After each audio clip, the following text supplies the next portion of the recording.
Hello दोस्तों, इस video में हम लोग मतदान के दिन सुबह 5 बजे हम लोगों को क्या करना होता है उसको जानेंगे। तो सबसे पहले 5 बजे जब आप जग के पूरा तैयार हो जाते हैं तो होने के बाद सबसे पहला काम होता है इन तीनों मशीनों को आपस में जोड़ने का।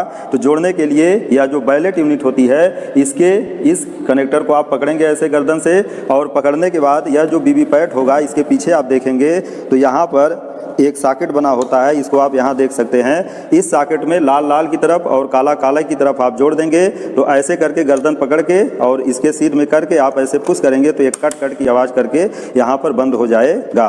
तो इस तरह से आप इसको बंद करेंगे और बंद करने के बाद यह जो रेगुलेटर है इसको आप वर्किंग मोड में करेंगे, यानी क्लॉकवाइज डायरेक्शन में ऐसे घुमा देंगे तो अब ये चालू मोड में हो जाएगा। उसके बाद आप इसको सीधा कर देंगे और करने के बाद यह जो वीवीपैट की केबल होती है इसको आपको कंट्रोल यूनिट से जोड़ना होता है। तो कंट्रोल यूनिट जो होती है इसमें आप पीछे की तरफ देख रहे होंगे, यहाँ सॉकेट है और ऑन ऑफ का स्विच है। तो इसमें सॉकेट में यहाँ पर जैसे लाल और काला है वैसे यहाँ भी है। तो इसको आप ऐसे पकड़ेंगे और पकड़ कर ऐसे पुश करेंगे तो एक कट कट की आवाज़ करके बैठ जाएगा। मतलब ये मशीनें आपकी तीनों जुड़ गई हैं। तो जोड़ने के बाद आप इसको ऑन करेंगे तो ऑन करने पर आप देखेंगे कि यहाँ पर सभी चीज़ें इसमें डिस्प्ले होंगी और उसी समय 7 सादी प्रिंटेड पर्चियाँ यहाँ पर गिरेंगी। उस प्रिंटेड पर्ची पर किसी प्रत्याशी का ना तो चुनाव चिन्ह होगा ना नाम होगा, वह मशीन के बारे में इसमें लिखा रहता है। और यह जो बैलेट यूनिट होती है जैसे ही आप ऑन करते हैं तो सभी उसके आगे की जो LED होती है वह ब्लिंक करती है।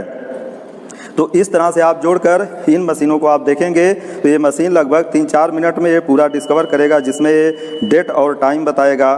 टाइम बताने के बाद या इसका सीरियल नंबर बताता है इस कंट्रोल यूनिट का। फिर उसके बाद इसमें नंबर ऑफ कैंडिडेट बताएगा। तो नंबर ऑफ कैंडिडेट जो यहाँ पर बताया जाना चाहिए वही यहाँ बैलेट यूनिट में भी होना चाहिए। इतनी चीज़ें आप मिला लेते हैं। मिलाने के बाद यह पूरा इन मशीनों के बारे में रीड करेगा और रीड करने के बाद जब यहाँ पर लिख देगा कि EVM इज रेडी तभी आप कोई बटन दबाएंगे, अन्यथा आप इसको ऐसे अपना काम करने देंगे। यहाँ पर बैटरी का स्टेटस जरूर देख लीजिएगा कि बैटरी का स्टेटस हाई बताना चाहिए और उसके बाद यह पूरा डिस्कवर करेगा।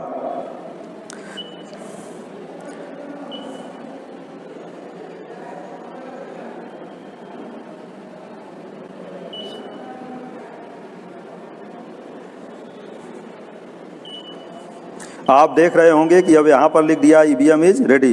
तो जब EVM इज रेडी लिख दे तो सबसे पहले आपको टोटल बटन दबा के चेक करना है।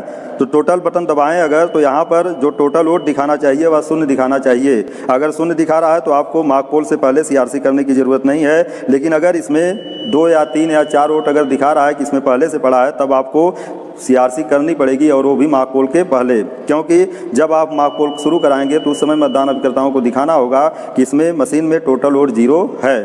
तो इस तरह से आप इसको चेक करिए। जैसे आप चेक कर रहे हैं देखिए इसमें टोटल वोट 0 दिखा रहा है, मतलब टोटल पोल्ड वोट्स 0। तो मतलब यह मशीन आपकी मॉक पोल के लिए तैयार पूरी तरह से है। अब आपको क्या करना है, वेट करना है। जब यह लिखेगा EVM इज रेडी तब आप मॉक पोल शुरू कराएंगे। लेकिन मॉक पोल जो हम लोग कराते हैं वह मतदान अभिकर्ताओं की उपस्थिति में कराते हैं। मॉक पोल कराने का जो समय निर्धारित है वह 5:30 बजे का है। सुबह 5:30 बजे तक आप वेट करेंगे कि मतदान अभिकर्ता आएँ। अगर मतदान अभिकर्ता तब भी नहीं आएंगे तो 15 मिनट आप उनका वेट करेंगे। 5:45 बजे से किसी भी परिस्थिति में आपको मॉक पोल शुरू करा देना है। अगर 5:45 बजे तक कोई मतदान अभिकर्ता नहीं आता है तो आप जो आपके बाहर पुलिसकर्मी होंगे नियुक्त किए गए होंगे उनमें से उनको बुलाएंगे और अपना सभी मतदान अधिकारी मिलकर मॉक पोल की प्रक्रिया को शुरू करा देंगे। उस समय मॉक पोल के दौरान जो मतदान अभिकर्ता आएगा उसको मॉक पोल की प्रक्रिया में शामिल करेंगे।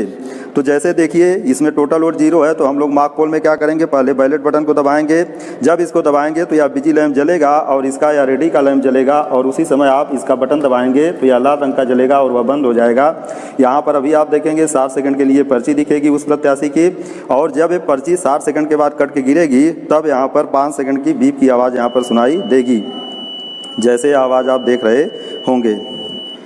अब ऐसे करके बिजी लैंप बुझ जाएगा तो फिर आप बैलेट बटन को दबाएंगे। जब इसको फिर दबाएंगे तो यह फिर बिजी हो जाएगा, और होने के बाद यह रेडी लैंप जलेगा। और फिर मान लीजिए इसको आपने दबाया तो वह रेडी लैंप बुझा, यहाँ पर लाल रंग की LED जली, फिर उसकी पर्ची यहाँ पर 60 सेकंड के लिए दिखेगी, और फिर जब ये पर्ची 60 सेकंड बाद कट के गिरेगी तो 5 सेकंड की बीप की आवाज़ यहाँ पर सुनाई देगी। इसको आप सुन रहे होंगे। अब ऐसे ऐसे करके कम से कम 50 मार्क पोल के वोट आपको दिलवाने होते हैं और यह 50 मार्क पोल के वोट जो दिलवाए जाते हैं इनमें यह नियम है कि सभी प्रत्याशी को लगभग बराबर मत दिए जाने चाहिए। तो मान लीजिए आप 50 वोट दिलवा चुके, जब 50 वोट आपका हो जाए तो टोटल बटन को दबा के आप चेक करिए कि 50 वोट हमारा हो गया है कि नहीं। ध्यान रखिएगा यह मार्क पोल का वोट 50 से कम नहीं होना चाहिए, 50 से 1-2 ज़्यादा हो जाए कोई बात नहीं है। तो टोटल बटन दबा के जब आप देख लेंगे कि अभी पूरा हो गया है तो सीधे सीधे आप क्लोज बटन को यहाँ से दबाएंगे और जब क्लोज बटन को आप दबा देंगे तो यह पोल क्लोज हो जाएगा। पोल आपका क्लोज हो जाएगा क्लोज बटन दबाने के बाद। और जब ये क्लोज हो जाए तब सबसे पहले आपको यहाँ पर इसका जो ड्रॉप बॉक्स होता है इसमें से आप पर्ची निकालेंगे। पर्ची आपके पास मान लीजिए 50 मार्क पोल का वोट डलवाए तो 7 पर्ची सादी और 50 मार्क पोल वाली आपका इसमें रहेगी। इस पर्ची को अब आपको सबसे पहले जो सादी पर्ची होगी उसको अलग कर लेंगे और करने के बाद जो प्रत्येक प्रत्याशी की पर्चियां होंगी उसको अलग अलग कर लेंगे। करने के बाद जो मार्क पोल का सर्टिफिकेट बनेगा उस पर नोट कर लेंगे कि कितना वोट हमने यहाँ पर डाला है और कितनी ये पर्चियां हैं, क्या ये दोनों टैली कर रही हैं कि नहीं। उसके बाद इस पर एक मार्क पोल पर्ची की मोहर आपको मिली होगी, उसमें स्याही लगा के सबके पीछे लगाना होता है और लगा के काले रंग का एक लिफाफा होता है उसमें इसको रख के जो एक प्लास्टिक का डब्बा मिला होगा उसमें इसके रख के और रखने के बाद प्लास्टिक के डब्बे के ऊपर या पिंक पेपर सील जो होती है इससे उसको सील कर देते हैं। हम लोग डब्बे को ऐसे लपेट देंगे तो वह डब्बा जो होगा वह सील हो जाएगा। जहाँ पर ज्वाइंट आएगा वहाँ पर हम लोग ला लगा के उसको सील कर देंगे। तो इस तरह यह मार्क पोल की पर्ची काले रंग के लिफाफे में रखेंगे और उससे पहले इस पर मार्क पोल पर्ची का जो मोहर होगा उसको लगाएंगे सब पर और उसमें रखने के बाद उसको लिफाफे को सील करेंगे। फिर प्लास्टिक के डब्बे में रखेंगे और प्लास्टिक के डब्बे के ऊपर यह जो पिंक पेपर सील है इसका पिंक कलर है और इसको लपेट कर फिर इसका जहाँ ज्वाइंट होगा वहाँ पर ला लगा के उसको सील कर देंगे। तो इस तरह से यह पर्ची हमारी सील हो जाती है।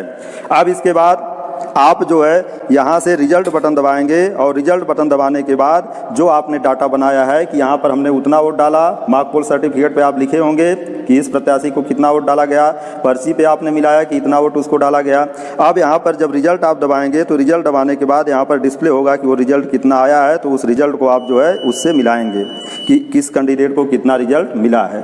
तो अब सभी प्रत्याशियों का वोट जब आपको मालूम हो जाए तो आपको मार्क पोल सर्टिफिकेट पे यह देखना चाहिए कि जितना मत हमने यहाँ बटन दबा के दिया है उतना मत जो इसमें पर्ची निकली है उस पर भी आ रहा है और रिजल्ट में भी उतना मत आ रहा है। मतदान अभिकर्ताओं को यह पूरा दिखा के आप संतुष्ट करिए और संतुष्ट करने के बाद जब वह संतुष्ट हो जाते हैं तब आप इसका क्लियर बटन दबाएंगे और क्लियर बटन दबा के इसको रख देंगे। आप रखने के बाद सबसे पहले यह जो ड्रॉप बॉक्स होगा इसको आप मतदान अभिकर्ताओं को दिखाएंगे हाथ डाल के कि इसमें देखिए कुछ नहीं है। अगर वह देखना चाहे वह भी देख सकते हैं और देखने के बाद इसको आप बंद करेंगे और बंद करने के बाद यह धागा रहेगा तो इसको आप इसमें डालेंगे, इसका जो छेद होगा और डालकर इसको आप इसमें बांध दीजिए।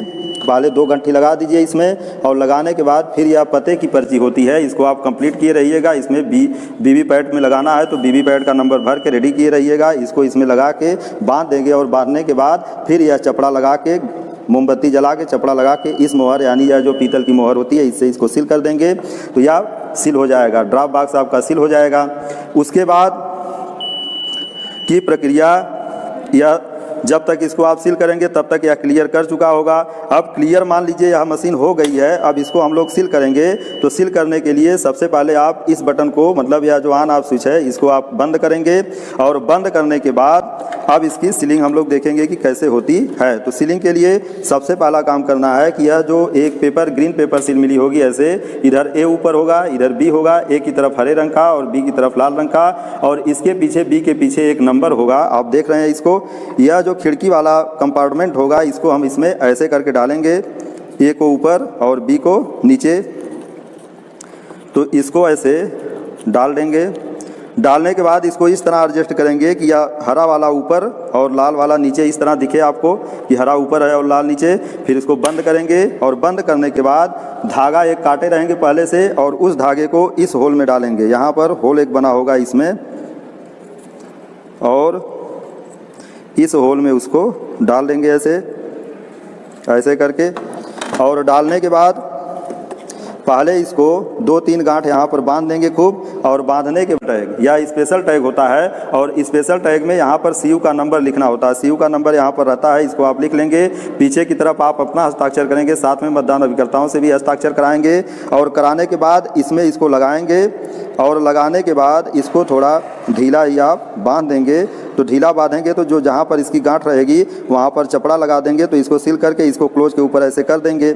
और करने के बाद एक काम और आप करिएगा, यह जो पर्ची ग्रीन पेपर सील होती है इस पर भी मतदान अभिकर्ताओं का हस्ताक्षर और पीठासीन अपना भी हस्ताक्षर कर लेगा। इस जो यह पेपर सील है इस पर भी मतदान अभिकर्ता भी हस्ताक्षर करेगा और पीठासीन अधिकारी भी हस्ताक्षर करेगा। इस पर भी पीछे की तरफ मतदान अभिकर्ता भी हस्ताक्षर करेगा और पीठासीन अधिकारी भी करेगा। जो धागे की आखिरी गांठ होगी मोमबत्ती जलाकर इस ला को लेकर इसके ऊपर लगाकर ऐसे सील कर दीजिएगा। करने के बाद इसको क्लोज बटन के ऊपर ऐसे एडजस्ट कर देंगे, और क्लोज बटन आपका दिखना चाहिए। इसके बाद इसको आप बंद कर दीजिए, कंपार्टमेंट को ऐसे करके कंपार्टमेंट बंद करेंगे, क्लोज बटन दिखेगा। इस ढक्कन को यहाँ लगा दीजिए। लगाने के बाद इसका जो ए रहेगा उसके ऊपर एक पॉलीथीन लगी होगी, उसको हटाएंगे तो गम इसमें लगी रहेगी। ऐसे करके इसको चिपका दीजिए, और फिर बी के ऊपर वही पॉलीथीन हटाएंगे तो गम लगी रहेगी। इसको ऐसे करके चिपका देंगे तो ये आपका मशीन इधर से सील हो जाएगा। अब यह जो कंपार्टमेंट होता है ये वाला, इसमें आप दूसरा एक धागा लगाते हैं, और दूसरे धागे को जैसे यह जो धागा है इसको इसमें डालेंगे, और डालकर इसमें इसको डाल देंगे, और डालने के बाद इसको भी यहाँ पर बांधेंगे, और बांधकर यह जो एड्रेस टैग होता है पते की पर्ची इसको भरे रहेंगे, और भरने के बाद इसको इसमें नत्थी करेंगे, और करने के बाद इसको बांध देंगे। और बांधने के बाद जहाँ आखिरी गांठ इसकी रहेगी वहाँ पर भी आप यह चपड़ा लगाकर इसको सील कर देंगे। जो धागे की आखिरी गांठ होगी वहाँ पर आप सील कर देंगे इस तरह से, तो मशीन आपकी सील हो जाएगी। अब इस तरह करने के बाद आपको सबसे पहले एक काम करिएगा इसको चालू करने से कि इसको आप मतदान प्रकोष्ठ में रख दीजिएगा, और इसको मतदान अधिकारी तृतीय के पास रख दीजिएगा। मतदान प्रकोष्ठ में इसको रखने का क्रम जो है, इसको दाईं तरफ, इसको बाईं तरफ, और इसको ऐसे थोड़ा सा घुमा के रखेंगे ताकि मतदाता यहाँ पर अपना जब उंगली से दबाए तो यहाँ पर इसको पर्ची सहज दिख जाए। मतलब यहाँ ऐसे तिरछे रहेगा तो यहाँ खड़ा होकर दबाएगा तो पर्ची आराम से उसको दिख जाएगी। इस तरह से इसको वहाँ रखेंगे, ये मतदान अधिकारी तृतीय के पास रखेंगे, और तृतीय के पास रखने के बाद वास्तविक मतदान आपका आप शुरू कराना होगा। तो वास्तविक मतदान शुरू कराने के लिए सबसे पहले इसको आप ऑन करेंगे। जब ऑन करेंगे यहाँ पर तो फिर 7 पर्ची यहाँ पर गिरेगी, लेकिन यह 7 पर्ची आपकी इसी में रहेगी क्योंकि आपने इसको सील कर दिया है। ये चूँकि सील हो गया है, अब यह 7 पर्ची जो शादी गिरेगी वह इसी में रहेगी, इसको निकालना आपको नहीं होगा। अब ये मशीन पूरा रेड करेगी। रेड करने के बाद मतदान अधिकारी प्रथम जो होगा वह अपनी जगह बैठेगा, द्वितीय अपनी जगह, तृतीय अपनी जगह बैठागा, पीठासीन अधिकारी अपनी जगह बैठेंगे, और सबसे पहले मतदान अधिकारी जो द्वितीय होगा उसका एक काम होगा, आएगा इसका टोटल बटन दबाएगा और दबा के चेक करेगा कि इसमें कुल वोट शून्य है कि नहीं है। इसको उसको मतदाता रजिस्टर में लिखना होगा। तो अगर इसमें शून्य दिखाएगा तो वह मतदाता रजिस्टर में या सबसे ऊपर लिखेगा, जहां से उसको एंट्री करनी होगी 1 नंबर मतदाता की, उसके ऊपर जब जगह रहेगी उसमें लिखेगा 2 लाइन कि वास्तविक मतदान से पहले हमने CU के टोटल बटन दबा के चेक किया, उसमें कुल मत शून्य दिखा रहा है। तो इस तरह से लिखने के बाद मतदाता आते रहेंगे और आपका मतदान होता रहेगा।